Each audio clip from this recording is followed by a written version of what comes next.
Good afternoon, everyone. Thank you for being here. We'll go over some data, give some assessments, some information for everybody. Then we'll take some questions. Unfortunately, we have lost another neighbor over the last 24 hours, African-American male in his 60s. To date, we've now lost 195 residents to COVID-19 since this pandemic started. So certainly want to think of this individual, their family members, and please keep them in your thoughts and prayers. Looking at some new cases and testing. Since yesterday, we've received 1,708 tests for Onondaga County. Our mandate for the region, 775 tests a day. Our region reported 2,253 tests since yesterday.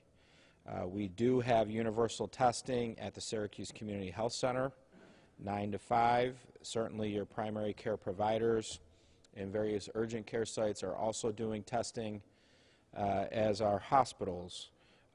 Testing is a challenge, and it's a challenge in our country right now with turn times. We are actively communicating with new labs that we haven't been working with, bringing these labs into our community to work with some of our community partners to speed up those turn times. And we're looking at those. We believe we have made some improvements, hopefully this week, towards that, and we'll continue to have those conversations so that we are getting data as quickly as we can so we can contact trace as quickly as we can. So that's something that we acknowledge. It is not something that is unique here to Central New York or New York State. Everybody watches the news, the TV, the newspaper. We have a pandemic problem in 50 states across the United States of America that has driven testing in all these states. They're doing what we were doing now.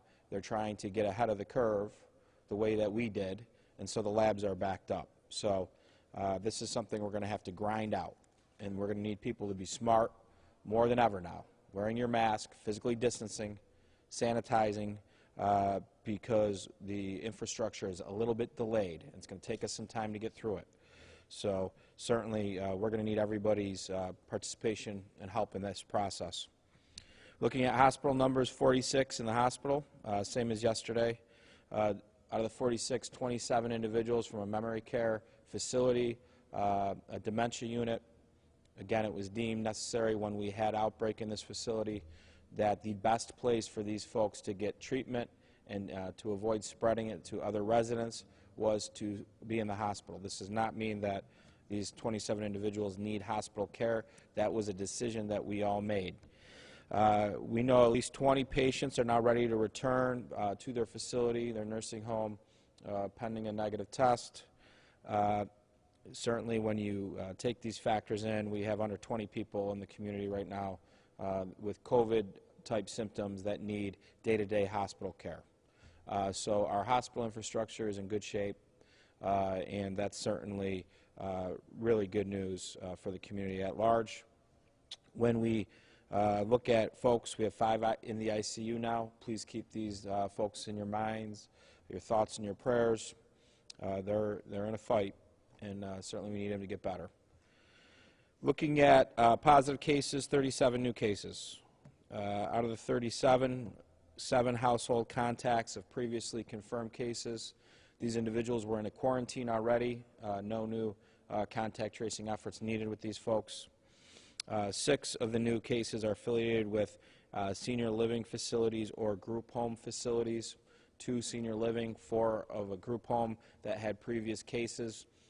What do we know about the virus now? We know if it gets in a building, it's very hard to get it out of the building, and that's why you see some of these things happening. We had group home cases a couple of weeks ago. Now some more people have gotten tested in that group home. We're getting positives.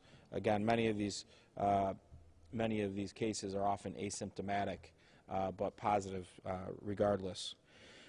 Community spread, we have 18 community spread, 13 out of the 18 we know the source of the community spread, 5 out of the 18 we do not. I want to give you some examples of what we see related to a community spread. Many of these examples are folks just doing things, but shows you how deadly and risky the virus can be and how infectious it is. Close contact to a positive, a friend visiting from out of state, no mask. Family funeral in a neighboring county, which then led to multiple positive cases at that family funeral. Exposed at a 4th of July party. Exposed at a 5th of July party. Travel, New Jersey, Florida, North Carolina, Massachusetts, all separate cases coming back into the community. Exposed via an employee. Exposed at a graduation party. Had lunch in a workroom with somebody in close proximity, not wearing a mask. Exposed while working at a group home. These are different types of things that we have. The reality is with this virus is we're going to have exposures. It's here. People are going to get sick. So we need to understand that. We don't need to panic when we have cases. We need to really assess were there things that we could have done to change the outcomes and get better moving forward. That's the reality. We're presently monitoring 313 active cases. That's up 34 from yesterday. We had 3 recoveries yesterday. We now have 2,600 people who have recovered from COVID. When we look at our cases, 1,816 female, 1,285 male, 221 are under 19, 514 in their 20s, 424 in their 30s, 373 in their 40s, 464 in their 50s, 371 in their 60s, 283 in their 70s, 252 in their 80s, and 156 in their 90s. We've talked about our averages, our weekly averages since restart. Last week, I think we were averaging about 28 cases a day. So far this week, we're about 22 cases a day, a little bit better. When we break down these numbers, 27% of these cases so far this week were community acquired where we know the source. 25% were from congregate living facilities. 20% were from household contacts. Remember, the household contacts come because most likely somebody got a community spread case. So 15% were community acquired where we do not know the source. 9% were related to travel. So essentially 10% of these cases are new to our dynamic. We weren't seeing travel-related cases in the beginning of restart. This is going to happen. People are going to travel. They're going to go to different places and come back, some within New York, some outside of New York. But overall, the reality is this hasn't really impacted our hospital numbers at this point. Additionally, 44% of the cases are under 40 years of age. That goes to what we've been talking about. Folks who are more social are getting this. They are not getting as sick. Why do we still harp on you? You get it, you don't get that sick, is because you are in an isolation for 10 days. That's disruptive to your life. Because of you getting COVID, there are many people that you know and you like and you love that are now in a quarantine for 14 days. That is very disruptive to their life. Those folks in quarantine, we know 15% of them will then most likely become positive with COVID. They may not have the same reaction to the virus that you have. This also has a drag on our economy.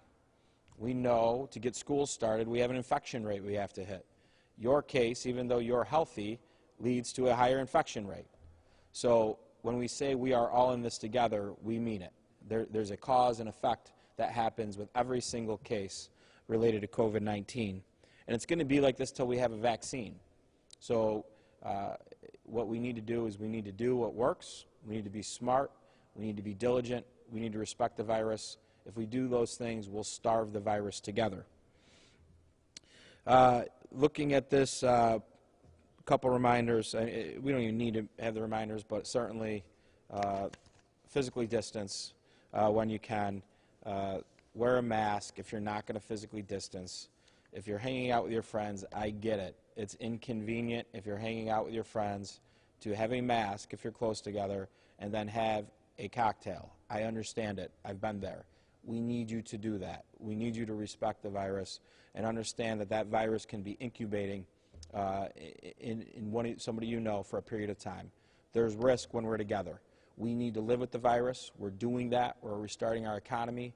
We've built up an infrastructure to keep this community safe, but we still need to be smart. So, saying that, I'll take questions.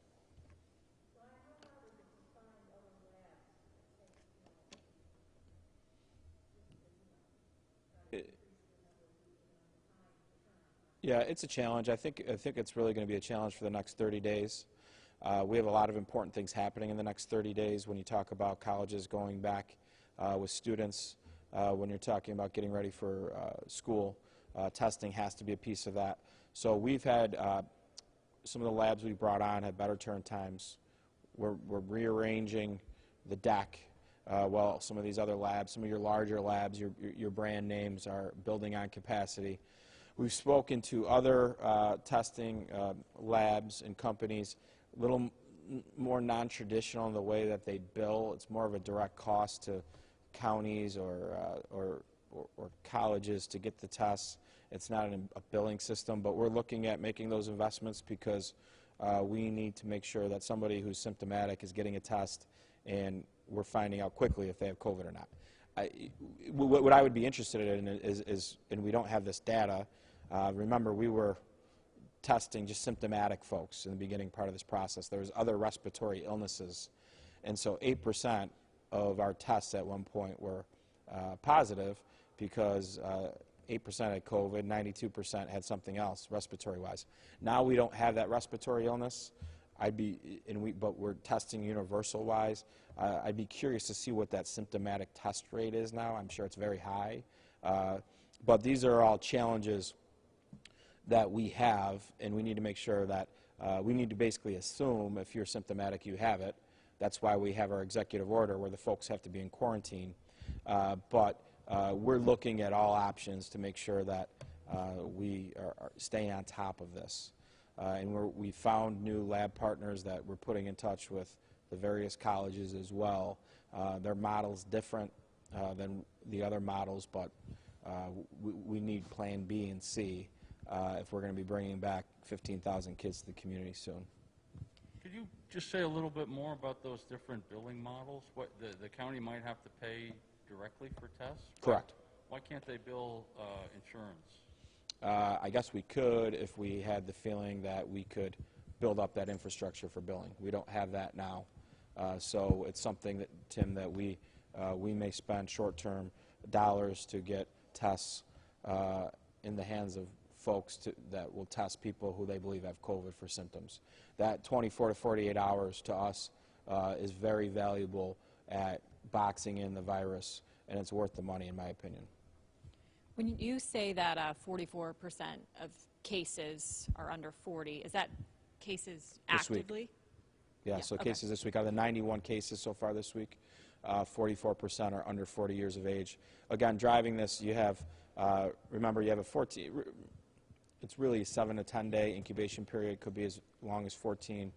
Go back 14 days, July 2nd, July 1, 3rd, 4th, fantastic weather, holiday weekend. People were partying, okay? We saw the pictures. People are party hopping. And because of that, you had friends who were exposed together, but then they exposed other friends and other friends. And we've been messaging to everybody, get tested. If you're in those groups, get tested. They're doing that. Many of these cases are asymptomatic with the young people, but very disruptive, and still they're infectious, and that's leading to household contacts.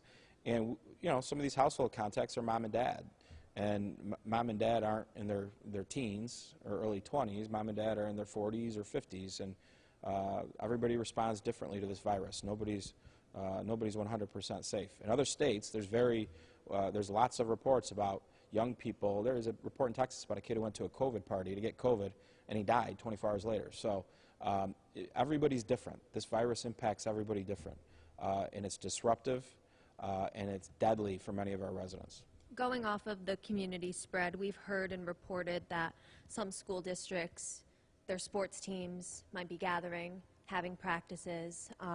Any words of encouragement on people having practices, even though they shouldn't. They probably shouldn't. Well, first off, I think people need to just follow the rules and the guidelines about what's allowed for practices or what's not. I get so much information at me each day. I don't know what sports are allowed to be doing what at this time. But the cases of somebody who may be affiliated with a sports team getting COVID, it's going to happen, okay? That's not the end of the world.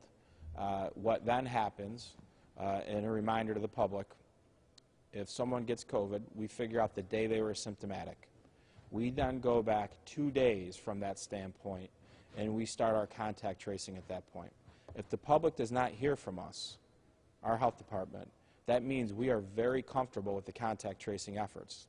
Now, that doesn't mean that the media is not going to hear about it from a parent, from a text, from something else, and you'll investigate it, and someone else will confirm it. But that does not mean there's risk to the public, though, because you guys find the story. So in the case of a coach recently that was reported on, I think by every outlet, we did our research, we did our tracing, we're good. We're going to have school. We're going to have times where kids or family members or a teacher gets COVID. We're going to go through the same process, and we're going to be okay. This is living with the virus. And certainly in this one case, we're pretty comfortable. We know where everything stands. Our investigation's complete. How can you punish someone who breaks rules like that? What rules? What are you talking The about? state rules about practicing and gatherings. It seems like something like this where you see a lot of cases. I don't know the specifics of if they were breaking the rules or not. I haven't. If you're saying they were, I would confirm that. But I don't. People, nobody's ever had to live through restart rules and regs. I don't know if they were having full contact, if they were coming up as a team and doing running and training, but they're under 50 people. I don't know what the circumstances were. I do know the circumstances of the investigation into the case, and the investigation was thorough and complete, and we didn't put out a press release. How much, I assume you're talking about the FM coach. How much spread was there, though? Did you, is there a cautionary tale in what happened there, or? I don't, at some point there will probably be a cautionary tale. In this case, there was not one. Very comfortable with the contact tracing efforts, and that everybody who was exposed based off the timeline of when they had symptoms 2 days before, that in this case, everything's fine. We're okay. And you said you're not aware of any rules that were broken in terms of mask wearing or how they operated? I don't have those details. I was more concerned with when I read about it, where were we related to contacts and how thorough was our investigation. I feel really good about where that is. In response to Governor Cuomo's new regulations for restaurants and bars, what about those bars that can't and don't normally serve food? His new regulations say that in order to serve alcohol, you have to serve food. What about the restaurants in Onondaga County who don't? I anticipate there will be a lot of creativity. There will be a lot of very good specials at some of our restaurants. 25-cent chip night, I think, will be going along in some of our establishments. Doritos might be 15 cents, pretzels maybe even cheaper. I think what we see is there's other regions of the state that are having a problem. Diverse state, we're going through. But what we have done, remember, restaurants and bars for us are the easiest to regulate. Why is that? Because we already regulate them from the food standpoint. Our health department knows them, we see them. We got many complaints early on when this first started. Bands, dancing, very close dancing. We went out, we fined, we educated. We know that many of these traditional restaurants, till a certain hour, then become bars. They've done a very good job with limiting the number of people in their facility, sitting people down at a table, and making sure when you're at the table, no mask, but if you get up, you have to wear a mask. They've done everything that's been asked of them to date. And so I'm sure they will comply with this. Again, I don't know what drove the decision-making process from the state on this. I learned about it when you learned about it. And so it's a state reg. I think it's an inconvenience. I recognize that. But I do believe that once we see the regs, there will be the ability for these businesses that more of their business after certain hours is more beverage-driven than food-driven. I still think there will be wiggle room for them to operate. There should be. So no economic concern? Of course there's economic concern. These are business owners that have been on the sidelines. They have another regulation. I understand New York City's behaving badly. That's what I'm being told in our control room calls. But we need to figure out ways to keep the economy open. I can tell the public 100% confidently today, we have not had any outbreak related to restaurants or bars. Zero. That doesn't mean that won't happen in the future, but right in our community we have had none. We've been following that very closely. And so I think you're going to, if there's stringent food, I don't know how you regulate this, right? They're not going to say you have to spend so much on food to get a beer. What happens when you're done eating your food? Are you not allowed to buy a beer then? I mean, these are the types of things that just don't make sense. But I do get the concern that you don't want dozens of people lined up around a bar when you're trying to physical distance and starve a virus. We haven't had that problem here. When we've had the problem, we've fined bars. One of them voluntarily shut down because they couldn't keep people under control. Have you seen the regulations from the state? Because it seems like right now No. it's another thing where bars and restaurants are really in the dark. I have not seen them. Did you talk about it at all on your call today? I did. What'd they say? I don't know if they did not share them with us immediately thereafter. Hopefully we'll have them later. Again, I think this is being driven by New York City, and I get it. There's a lot of people. Tough thing to regulate there. I get it. Not so much here. We got it under control.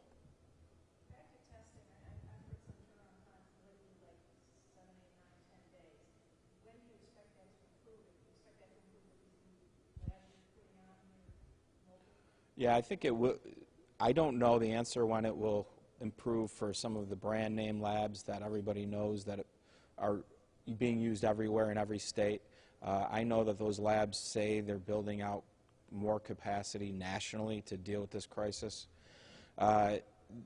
Will, in our community, things get a little bit better because we're arranging the deck more, all of our partners, and we're rearranging different labs to cover different areas of concern that maybe are quicker in turn times, yes. So we think it will get a little bit better with some of the things we're doing.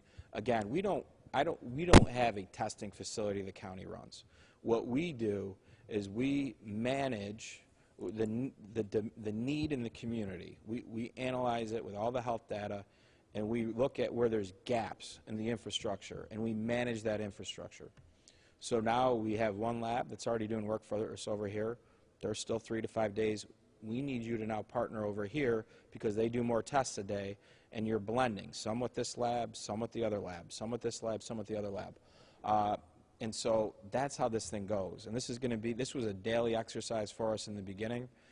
Right now, it's a daily exercise for me right now and our team to make sure that we're on top of this, and then to make sure that SU has good options and Lemoyne has good options, so that when students come back in, we're utilizing good testing protocols, and so that we're safe.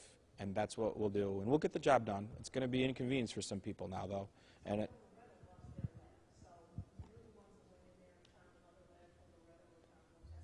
I don't know specifically about it. What happens is you have various labs, and some of them get so backed up that it doesn't. Loretto's got a test every week. If somebody's at 9 turn time for 9 days, that doesn't work for Loretto. So we've brought on so many different labs in the community. I'm sure they probably partnered up with one of the new labs. Are most of the tests in Onondaga County right now accounted for by testing of nursing home workers? No. You have nursing home workers. You have elective procedures, any surgeries. In addition to that, you have at your doctor's offices, you're going to get more folks with symptoms and or allergies. Folks who have allergies, most people, if they go to the doctor, they're going to rule out COVID. Then you still have a level of proactive testing and a level of testing from close contacts. So it's a mix. If you look at our numbers, again, we're probably haven't seen an average on per day, but most days we're over 1,500 in Onondaga County. Well, that's a lot, considering that, the community health center is only doing 300. Yeah. So this is mostly private doctors and other... There's a lot of them are private doctors. This is a business now that they're involved with. It's a business model that they can make money on, so they're doing more of it. Remember, in the beginning, they weren't doing a lot of it. It was all new. Now they're comfortable with it. They're doing more of it. You have, in addition to that, your hospitals that are still doing proactive COVID testing as well, in addition to elective surgeries, which that's robust, Tim. I mean, you have a lot of weekly surgeries being done in this community where people are getting tested. And then you have your nursing home employees as well. Have you had any issues with contact tracing? I know you said the other day that you were a little worried about people not answering the phone and not answering the questions. I think we're okay right now. Overall, so there was a group of, you always get worried when you have a large group of young people that's impacted, that they're going to be honest. This is something that, you don't ever want to shame anybody because they get sick. Was there unforced errors? Yes. Were they doing things that they should have known better? Yes. But for the most part, when young people get it, they're going to be okay. And so we had concerns that maybe we weren't getting the full story from some of the kids. We're comfortable with that now. Any update on the mobile testing for school sites, or? We worked individually with some of the schools that were impacted most, and we had them tested at a different facility, and that has driven some of the positives over the last few days. Have you had to make an example out of anyone breaking quarantine? I don't know where the investigation is with our law department with that. We have we've beefed up our enforcement unit. Now we have another investigator on, member of probation on, that does these types of tracing investigations. So we have more complaints. Glad Walmart got in the game with masks. That's good. That will save us, probably 20 complaints a day if they enforce it.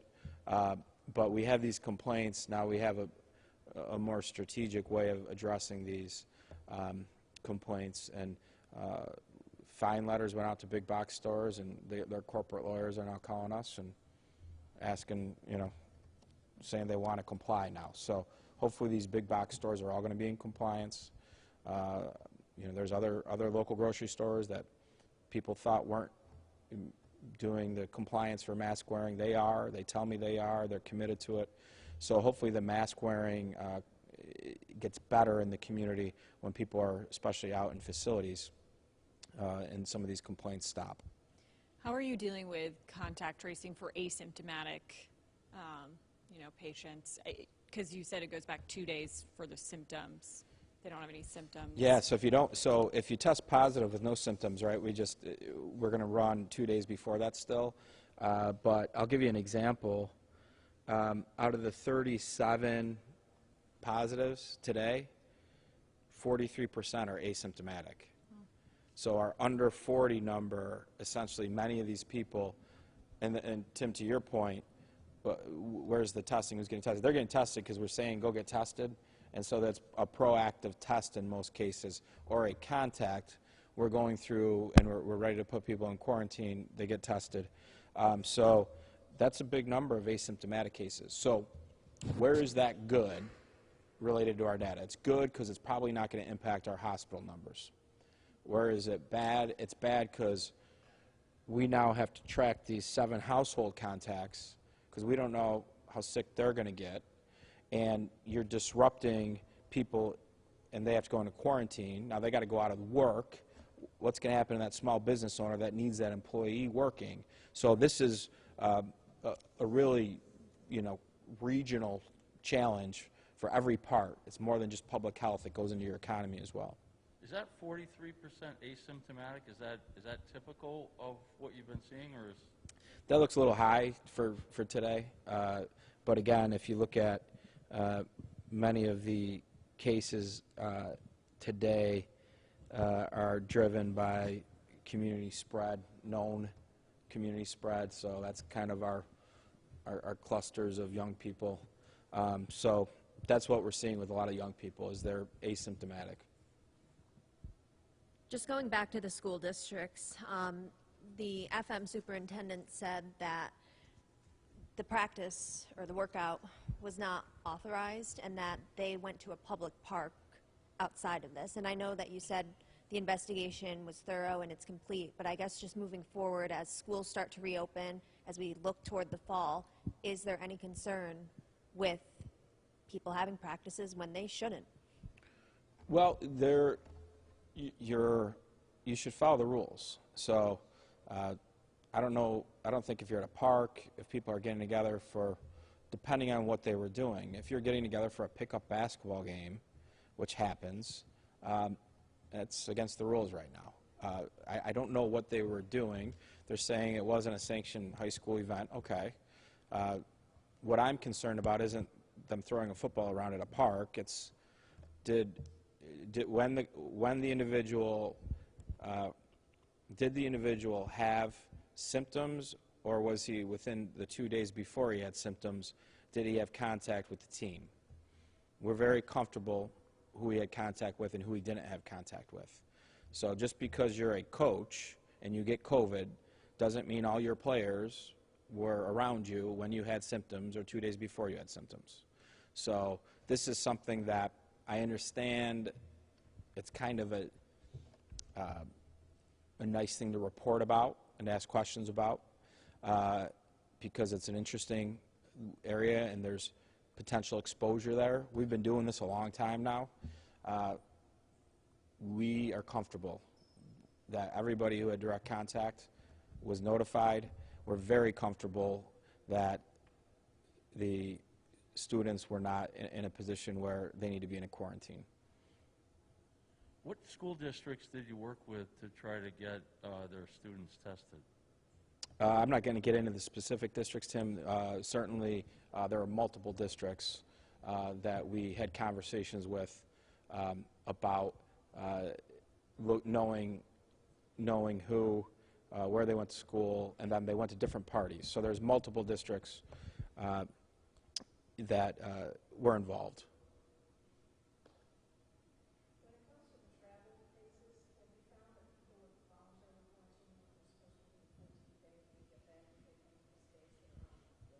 Yeah, now that the infrastructure that's been built up by the state now is a little bit more helpful for us to enforce this. So we believe they're doing the right thing and they're quarantining while they're here, and then they're going to eventually leave, probably before 14 days, right? Not many people come here and then are there for 14 days. So your business travelers coming in and out, there's ways for you to be deemed essential, and there's guidelines for that. If you're coming back into the state from another part of the state, you're going to quarantine, or from another state on the list, you're going to quarantine. But some people come into the state, and I'm sure they leave before their 14-day quarantine for whatever reason, or there's some people that just aren't coming to the state because they know they have to quarantine. So if you're planning on coming to New York for a week vacation, and you know you're going to be stuck, if you come to New York, you don't come. Is what most people do. Have you been testing the inmates and the deputies at the jail, and are there positive cases there? No positives at the jails. There's been testing. Any new person that enters the jail also gets tested. What happened to the plan to go through and test all the inmates, though? I believe that I will have to confirm that all the inmates were tested, but I believe they were tested, and I know that any person new to the facility gets tested as well. But I will have to confirm with you that they were there. I have an executive order on record saying that that was to happen. Other questions? On a different subject, do you have an opinion on what should happen to the Christopher Columbus statue in Syracuse? Yeah, I support the mayor's effort to have a dialogue with all parties concerned about the statue. And I think that will be a healthy exercise, Tim. I think people need to look at this issue through everybody else's eyes and try to see if there's common ground. The statue to the Italian-American community in our community, we need to put things in context. And the context is this came up in the 1930s. Italian immigrants who have made significant contributions to our community. Significant. We have a significant Italian-American community in Onondaga County. And we wouldn't be who we are without those contributions. When that statue went up, the intent had nothing to do with the 1400s. It was a symbol of the contributions that the Italian-Americans have made in our community. So the context is important in this, and I hope folks get to that, and I hope folks listen to the other viewpoints that they don't agree with, that maybe don't agree with them, and they learn. I think no matter what, the circle needs to be a dedication to the significant contributions of Italian Americans, no matter what. And so at some point, if this group comes and they have recommendations, whatever happens after that, that area in our community has been dedicated to those contributions. That needs to continue to be the same. So I think the mayor's on the right track with this dialogue, and I think hopefully everybody learns from each other. The traditional efforts with the indigenous people and the Italian American, the traditional back and forth on this, it doesn't necessarily need to be an either or. We can recognize the history and complicated history of everything, and I think the best place to do that is sitting around a table and talking through these things. Do you have the right to cancel large events? Like in Philadelphia, I know that they canceled kind of everything and then said no fans at events, and like running the War Memorial and stuff. Do you anticipate having to make that decision if the AHL doesn't come in and do that themselves? I do have the right, and I haven't thought about that. I shut down a parade earlier this year, St. Patrick's Day Parade. Celebrates the great contributions of Irish Americans, which I'm one of them. Certainly you can't have anything over 5,000 people in normal times. It needs a mass gathering permit from the state health department. So right now you have an executive order which the governor has a mass gathering at 50 people. So right now you could probably have a game. You just won't have that many fans in the stands. So whether that works for the AHL business model, I don't think it does. But certainly, if we want these types of things to happen, we need to starve this virus much better than what we're doing now. And then the data can be your story. Look at the infection rate. It's not 1 or 1.5. It's 0.001. Why can't we have some of these events? That's a better argument to make than we should just be able to have the events. The virus doesn't get young people sick. Okay, it gets some people sick. It doesn't get all the young people sick, but they get people sick, and then they're out of work for 2 weeks, and those businesses then suffer because they can't afford just to hire somebody for those 2 weeks. So the best way to get our economy back 100% is to starve this thing better than what we're doing now. And we've done a nice job now.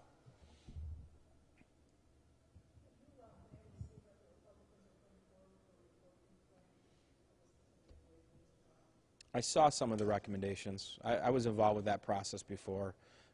You're very limited with what can be done. There's lawyers there that tell you what you can do. I think this process has been very politicized. I think the process has been very politicized, to be honest with you. So you have one political party who lost an election not wanting the other political party to draw the lines, and they won an election. Okay, That same political party isn't saying to the state, who controls, their party controls the redistricting lines, give up your power. It's all politics, and it's all noise. And so both of them have been barking at each other. Nobody cares about that. We're in the middle of a pandemic.